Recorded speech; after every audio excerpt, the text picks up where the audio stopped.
me stop and just stare. My eyes only on you, they sparkle with love. And hello everyone, and welcome to another Taco Tuesday. It is the third episode, so I hope you guys are enjoying them so far.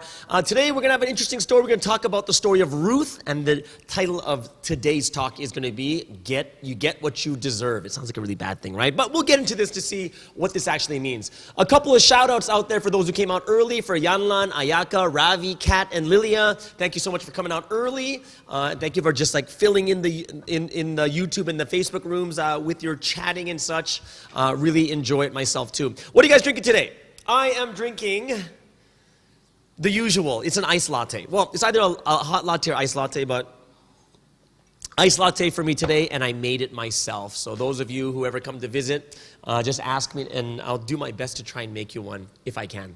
All right. So everyone, just kind of sit back and relax. And one thing that we always have to remember is, if you have any questions, you can post them anytime during the talk. If any part of this talk like kind of inspires you, like, oh, I really want to know this, you can just post it up right now. You can even post it right now and say, you know what, this has nothing to do with the talk, but I just got to ask you something. And then you can just post it in the room, and we have keyboard warriors in there that are going to take it and then post it up into our kind of our list of questions that will come out in the end. All right, so if you guys are ready, just kind of sit back, breathe in, breathe out, relax, and then we're going to begin today's Taco Tuesday. So, who are we talking about today? We're talking about a great woman in the Bible. Her name is Ruth. Those of you who don't know her, it's kind of, I understand, because her book is like sandwiched between two amazingly long and awesome books, which is the book of Judges, all the way to the book of Samuel. Sandwiched right in between is this 4-chapter book, and it's the story of Ruth. Okay, so let's kind of go through the story of Ruth right now. Okay, let's go through the story of Ruth.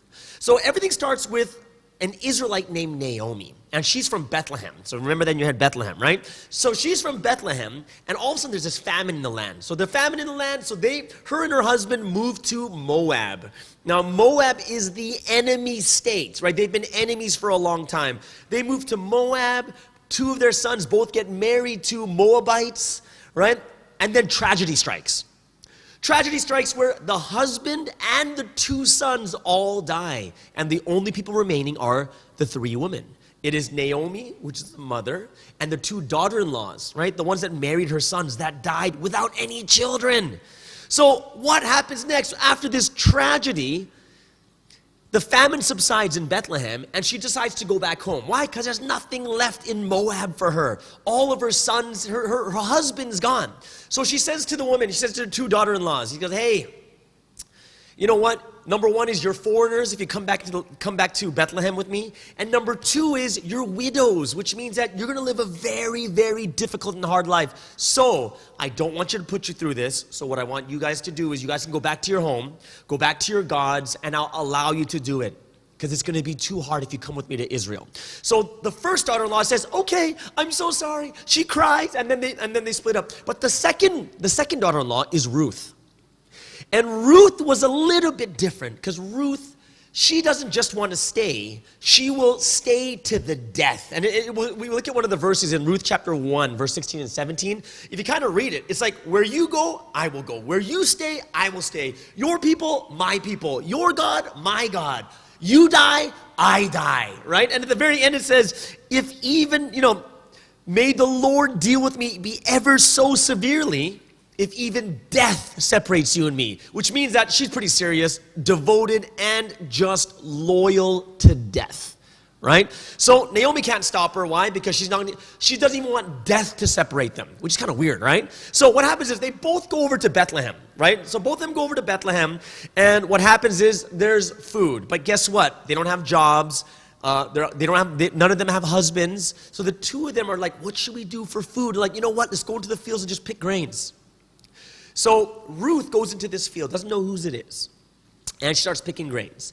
And she finds out that it belongs to a guy named Boaz. Now, Boaz is very interesting because back in those days, there's something what you call a family redeemer. So let's just say that Naomi's husband has relatives, right? And what happens is if the husband and the children, like there's no men in the family left, what happens is this family redeemer can marry someone like either Naomi or Ruth, right? But Naomi's really, really old, right? Naomi or Ruth, and then they buy the land, and then they take care of them. And that's part of one of the cultural things that happened there in Israel. So they find out that this Boaz guy is a family redeemer, and he can marry one of them, and then take the land and help them and feed them and take care of them, right? So what happens is, eventually in the end, Boaz just falls in love with Ruth because she is someone who was just so loyal, took care of Naomi, not even her real mother. Her mother-in-law stayed with her until death, just taking care of her, picking grains in the field. And what eventually happens is, Boaz marries Ruth, redeems the family, takes the land, and takes care of both Naomi and Ruth. Okay, so this is the interesting story, right? But you have to understand how I was telling you before about this book and how interesting the book is. The book is almost insignificant. It is 4 chapters. She is not a prophet. She is not a judge. It's kind of this odd story sandwiched in between the great prophets and the great kings and the judges, right? And even if you look at the very beginning of the book of Ruth, it's so weird, right? Not weird, but it basically says during the time of judges. So it's not even, she's not even a judge. It's just during the time while the judges were ruling the land, this is just one of the stories, right? It's an odd story of this great loyal woman. And some people would even wonder in their head, like, why is this story in the Bible? Why is it even included? Why would they even sandwich this and include this story in the Bible about this woman who's not even a prophet? She's not even a judge. She's just someone who's living like a very, very loyal life, right? It is an amazing story, but it's like, why would you put that story in there, right? So what I got to tell you guys this is, Ruth is someone, this story is so short, you guys can read it on your own, only 4 chapters, but there is so much to take from this story. I'm going to only talk about a couple of these things, right? So that we can kind of take that in and understand and realize why this story is so important. So, let's get into the learning points of this story of Ruth.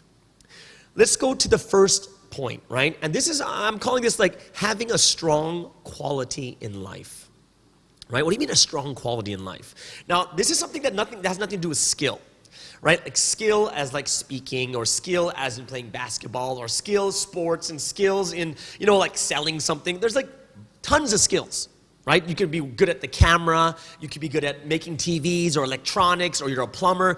And the one thing about those types of skills is they're very limited to a situation. Like even if I'm a good speaker, like in some situations it makes no difference, because if I'm watching a movie, what difference does it make if I'm a speaker, right? So strong quality of life, I'm talking, is much more than a skill. I'm talking about character, right? Character. Skills are very limited from situation to situation, but character is something that passes and goes through all situations, right? Now, you have to understand about this. Ruth had no skill. She didn't. She was a widow. Her husband was taking care of her, and she was the one at home cooking and cleaning, doing all those other different things. Back in those days, culture, that's what happened. But now on top of this, she was a widow, which means that she can't even stay home because she's the one that has to go in and start like picking grains all day, right? Leftover grains. And the second thing is she's a foreigner and a widow, which makes a double whammy, which makes life double hard in Israel. These two people had a very, very hard time living, especially in Israel. Now, what is the one character or the one thing, that strong quality that she had? And this is something that I really want everyone to understand today, is one of the most important characteristics that we can have. One of the most important, and we'll talk a little bit more deeply about this, is she had loyalty. We're like, what? What do you mean by loyalty, right? Loyalty is something when you think to yourself, like, what? Like, what is... Like, loyalty is that great? Well, let's think about it. Let's take a look at a verse all the way in Proverbs. This Proverbs is a book of wisdom. In chapter 20, verse 6 says, many a man proclaims his own loyalty, but who can find a trustworthy man? Like, many people say, yeah, you can trust me, but it's so hard to find someone who really is that loyal. It's hard to find, right? One of the hardest characteristics to find in people is someone who's loyal. I'm sure all of you out there, you've had someone you were close to and then you broke up with them, right? You found someone that you liked in the beginning and then you didn't like them. You found someone here, you found someone there, you had a best friend but not best friends anymore. You had someone you loved to play basketball with but not anymore. You had a family member you're really close to but not anymore, right? Just some things happen and all of a sudden we just kind of break loyalties. Like it doesn't matter anymore. It's like, oh no, I can't stand this. And then bah, and it breaks up and all of a sudden there's no loyalty. It's very, very hard because we're all always gonna ask that question is, well, how loyal do I have to be? But what if they do this? And what if they do this? And what if they do this? That's why it's very, very difficult to find a loyal person. But if you think about it, how important is loyalty? We are actually searching for people with loyalty too. We search for it. We look for people like that. And it's very, very rare to find someone with absolute loyalty. But if you think about it, it is something we absolutely want. Like, I'm going to give you honest, I'm going to tell you one experience I had when I went to Korea. I lived in Korea from like 2011 to 2015. And I lived there for almost 5 years, like 4.5 years.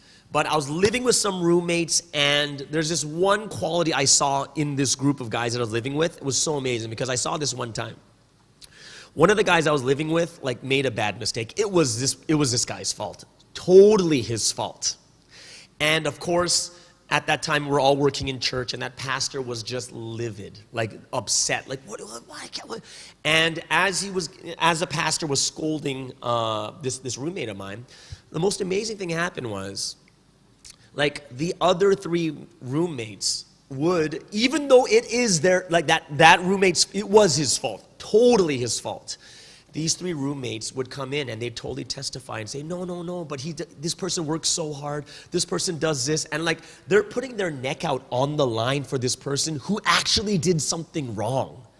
You know what I mean? It's like, when someone does something wrong, you're like, oh my gosh, how do you defend that? They literally did it wrong. Like if they did something right, it's very, very easy to say, oh no, they didn't do this or something like, but this person literally did something wrong, but yet the people still, they couldn't defend him on what they did, but they were totally like, hey, this person works so hard, he's been struggling with this, and this, but he's working so hard in all these other different areas. And the one thing that came into my mind, I was so inspired because it's true, that's something you would want. People who are so loyal to you, right? People who have that loyalty to this friendship, to this relationship, that even when it's my fault, they'll still stick up for me, right? They'll still testify. They'll still say, no, this person's fine. This person, oh, no, don't worry, we'll take care of it. We'll make sure this is happening. And I'm going to be honest with you, this was something that I looked at, I was like, wow, that's what I want. Like, that's what you call like brotherhood or sisterhood, right? It's sticking by you no matter what. And if you think about this, if you even look in God's eyes, even the scriptures tells that God thinks of loyalty even bigger than gold, silver, and even food. You're like, what? Even more than food? It's true, right? There's a verse in Hosea chapter 6, verse 6. For I delight in loyalty rather than sacrifice. You know what they sacrificed back in those days? Animals, grains, which is food, or money, which is gold and silver. So if you think about it, God is like, guess what? More than this sacrifice that people give, there's something bigger that I want. That's so much greater, which is loyalty. And if you think about it, is loyalty greater than food? And it is true. Do you know why? Because if someone stabs you in the back, someone betrays you, are you hungry? You don't want to eat. You're like, oh my gosh, what's going on? This person, and your mom's like, hey, eat this. No, I'm not hungry. I'm not hungry. Please, no, I don't want to eat this anymore, right? It's true. Even when we get betrayed, where someone breaks loyalty, what happens? We don't want to eat. And we realize it's true. That loyalty, that trustworthiness, that devotion is so much more important even than food when you think about it. And even God says, yeah, I want loyalty more than food, more than gold. It's worth more than any of these physical things that we have. And when we think about it, loyalty is one of the key and best characteristics that we can have when it comes to relationships with God, relationships with each other, whether it's friends, whether it's family, colleagues, workers, whatever it is, one of the greatest attributes we can have is loyalty. And if you think about even with Ruth, there is a reason that Boaz married her. And that's in Ruth chapter 2, verse 11. What's the reason why he married her? he says, I've been told all about what you have done for your mother-in-law since the death of your husband, how you left your father and mother and your homeland and came to live with a people you had no idea who they are. The loyalty between Ruth and her mother was so intense that she goes to a foreign land where life would be hard. She even said it, and she'll still take care of her mother-in-law. Leave her mother and father, her own mother and father, for this new mother-in-law. And you know how usually a lot of times people don't have good relationships with their in-laws, right? But she actually left her own family, and that loyalty stayed, and it was inspiring to Boaz. Because think about it. Wow, if she is this loyal, if I marry her, how loyal will she be to me, right? She would never betray loyalty, betray the trust. So if you think about this, even Boaz, and the reason why Ruth is harder to marry, she's from the enemy state. She's from Moab. She's not even an Israelite. Even there was someone who could have married, like who could have taken both Naomi and Ruth first. There was someone who had first dibs. And the moment he found out, oh, she's a Moabite. Oh, okay, I'm not touching that. I'm not touching that. But Boaz knew how amazing, how loyal, devoted she was. And because of that, he was able to marry her, right? He was really able to marry her. And we have to understand this is how powerful and great this characteristic of loyalty is. It is one of the most powerful characteristics that we can have. And it's something that we have to build between our relationships, build between us and God, that no matter what happens, we have to get through it, no matter what, right? Relationships were not meant to be destroyed. Relationships are meant to get stronger. Through all the difficult times, it gets stronger and stronger and stronger. And this is what builds up our loyalty, no matter what. That's kind of the things in your head, no matter what. Okay? So this is the first thing we're learning from the story of Ruth, is about loyalty, right? Having that strong quality in life, which is a character thing, but one of the biggest ones you can have is loyalty, right? And that's something we really, really search, we really yearn for too, not only just in other people, but we want ourselves to have that too for other people. We want to have that loyalty towards other people too, just as we want others to have that loyalty towards us, right? Even God wants it. Now, the last thing I'm going to talk about today, right? We talked about this short 4-chapter, insignificant short book sandwiched between 1 Samuel and Judges, right? She's not even a judge. She's not even a prophet. Why is this book so important? Right? We got to think about that. What? Why are we well, okay, she's teaching about loyalty, but why is it so important? Right? Why is it so important? And you need to go all the way to the last chapter in the last verse, like one of the last verses. And it's Ruth chapter 4, verse 17, and you read on. But something very interesting here. So the woman living there said, Naomi has a son. Now, it's not Naomi who had the son. It's actually Ruth that had the son. And of course, because he's a family redeemer, it's considered Naomi's child. Okay? So this is still Ruth that has the child. So Naomi has a son, and they named him Obed. Now, who are the next people? Who is Obed's son? Jesse. And who is Jesse's son? David. Which means that through Ruth, not only comes the greatest king of the history of Israel, but through that same lineage. Remember, we learned in the very, very first verse, the very first thing we talked about today, where's Naomi from? She's from Bethlehem. Who else is from Bethlehem? Who else is from the line of David? Her line, from her stomach comes the lineage of Jesus Christ. The Messiah comes from her line, right? You have to realize that even though this may seem so insignificant, this may seem like so why are we even reading this? But when you look at it to the very end, you see that she doesn't even know it. She'll die and she won't even know, but her son Obed becomes the father of Jesse, who becomes the father of the greatest king of Israel, and from that lineage comes the Messiah. That's how big it is. And what are we trying to say? What am I trying to say through this? What is a good lesson here? Right? Those things in life, you may think that they're small, and you may think that they're really insignificant, the things that you're doing right now, but you have no idea how big the chain reaction can be. You have no idea how big it could be in the future, Right? A lot of times we look at ourselves and we look at ourselves as small, insignificant, not a big part of history, not doing a major thing, not big thing. No, come on, like what am I actually going to do? But we have to realize that even your small actions, just like this small story of Ruth, it's so small. A lot of people can pass this story. It's like, oh, I don't know.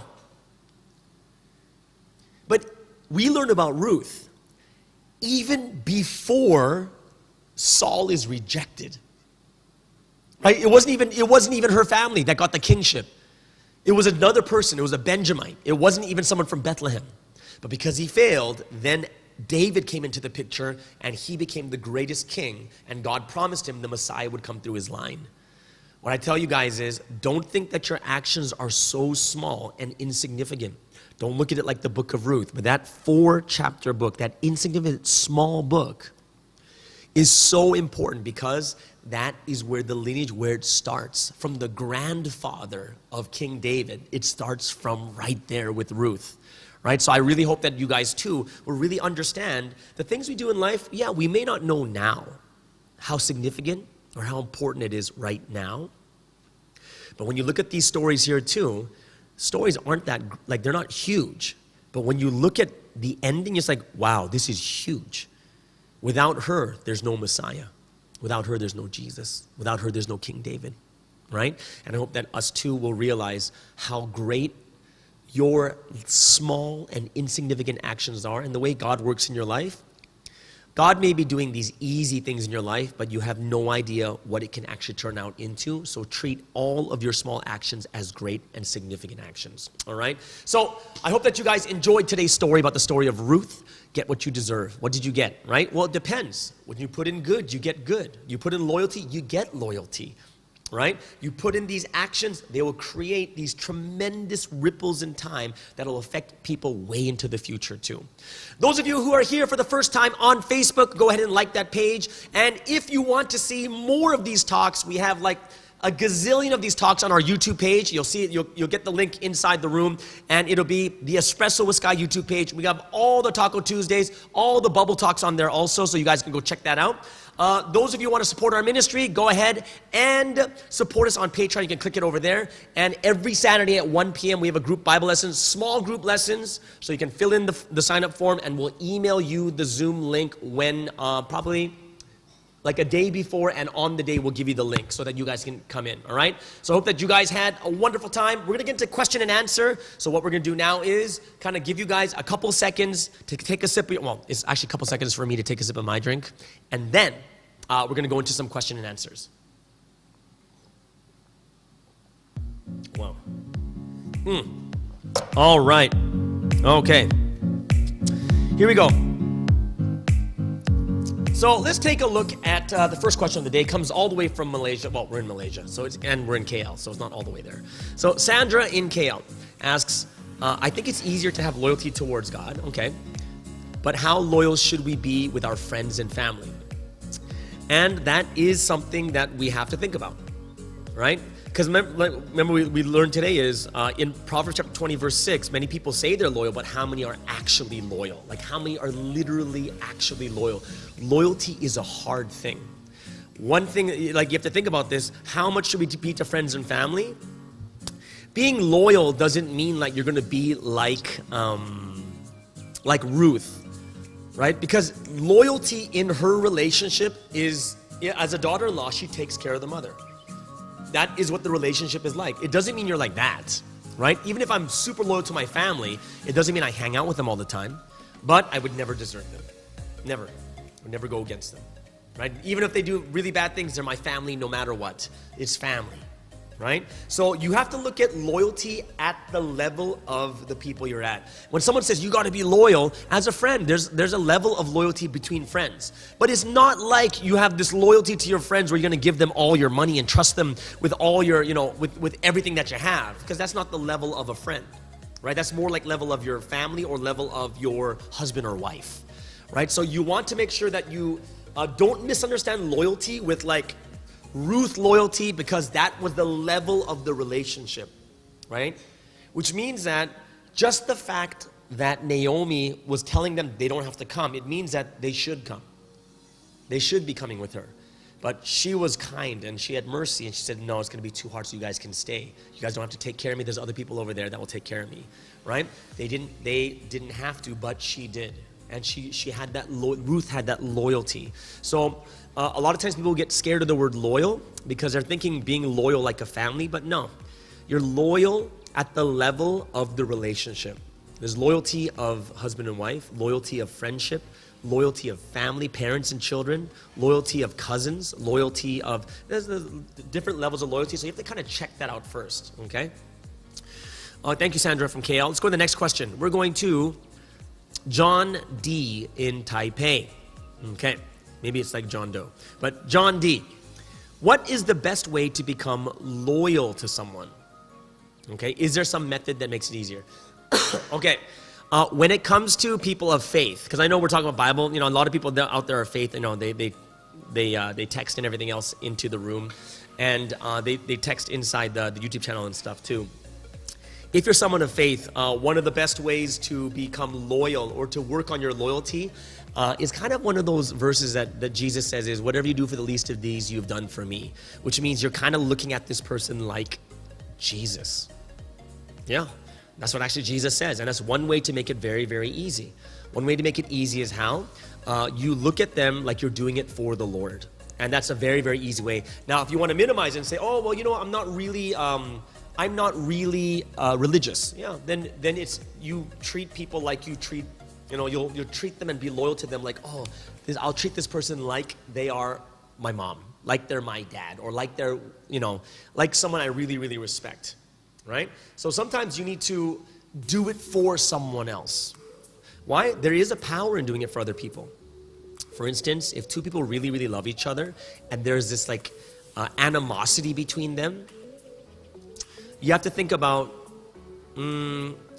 if you don't like someone, but then your husband or wife says, hey, I know you guys don't have a good relationship, but please do it for me.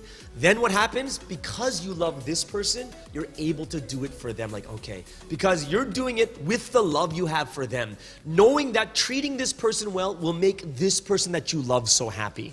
Right? So that's kind of what you do, is you're kind of transferring, like saying, hey, I know, oh gosh, I got to work on this. Yeah, and that's something that you can do, is you can do it for someone else. For some people, it's God. For some people, like, do it for your mom, do it for your husband, do it for your wife, do it for your children, right? Do it for your friends, right? And that's something that you can do that actually allows you to become more loyal to someone, or at least allows you to practice loyalty, okay?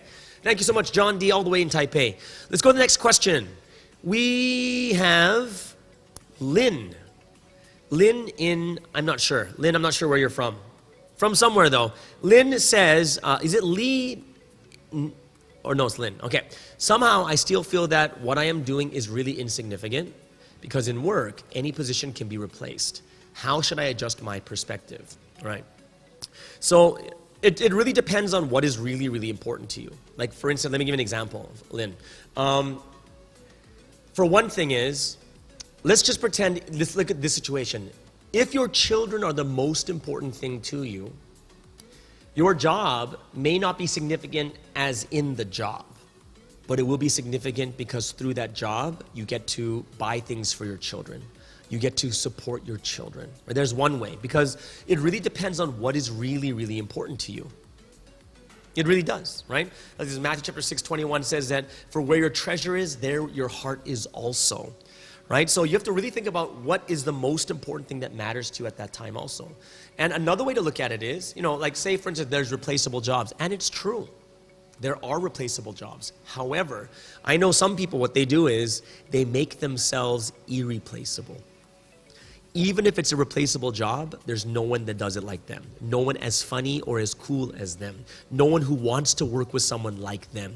No one who's like, there's some people that they just enjoy it so much that they become irreplaceable, right? Irreplaceable, right? And that's something that we have to think about ourselves too, is, yeah, there are some jobs that are very, very replaceable. They are replaceable. But there are some people where people say, oh, I miss that person. Oh, I wish that person never quit. Wow, this person brings joy into the company. This person, oh, whenever this person comes, it makes me smile, right? So there are different things that you can do. And sometimes you have to look at it as, wow, how can I make myself irreplaceable then? It may not be the job itself, but it could be the atmosphere and the way that you actually conduct yourself that makes it, oh, this person is irreplaceable. I hope this person never leaves. You know what I mean? So in the same way too, there's another way you can do it, right? So the first one I talked about was, depends what's most important. So that thing might be contributing to something that might not be the job, but like your children, to your family, saving up for a house, saving up for marriage, saving up for a ring to buy your wife or whatever it is. And it becomes very important to you. Another one is making yourself irreplaceable. Right? Yeah, like making, doesn't mean that, if you're someone that just puts like a stick into a piece, like, those metal straws, and all you're doing is putting into the packaging, yeah, you know what? Anyone can do that. But then you make yourself irreplaceable, as in, oh, I can do the most. I can do like 20,000 in a day. Or you make the environment amazing. Or you're someone everyone wants to work with. Or there's all these different things where people find you just irreplaceable. And of course, the last one is kind of looking at yourself in the big picture. Right? Looking at yourself in the big picture. And some things are replaceable, but not at that moment. Right? There are some things at that moment, if you stop, like if you're in an assembly line, if you just stop like this, then it would all back up. And then all these other people have to work hard because you're not doing anything. Which means it shows that every person there is important. Right? When you see that if you let go of everything, what would happen to everyone else around you? Right? It shows that, yeah, you're part of the machine that's running. And if you stop at that moment, yeah, even if they can replace you in 4, 5, 6 days, what's going to happen for 4, 5, 6 days? Right? There's a lot of problems that are going to happen. People have to work harder. People are going to be more stressed. People are going to, they might call in for sick days or whatever it is. Yeah, you might be replaced, but if you kind of look at it that moment, you'll kind of get to see, this does play a role in this company and how it works, right? So there's multiple different ways that you could look at it, and I hope that Lynn, that you will really be able to kind of look at it from a bunch of different perspectives. Okay, so all right, well that's the last question today. Wow, nice and easy, right? 3 questions, boom, and done. So I hope everyone, you guys had a wonderful and amazing day. Today is the 3rd Taco Tuesday. Thank you so much for joining the story of Ruth. You get what you deserve, and I hope that we'll see you guys again next Tuesday, or we'll see you on Thursday for Bubble Talk, or we'll see you again on Saturday for the Bible study at 1 p.m. Everyone have a wonderful and amazing day. Everyone, see you later. Bye-bye.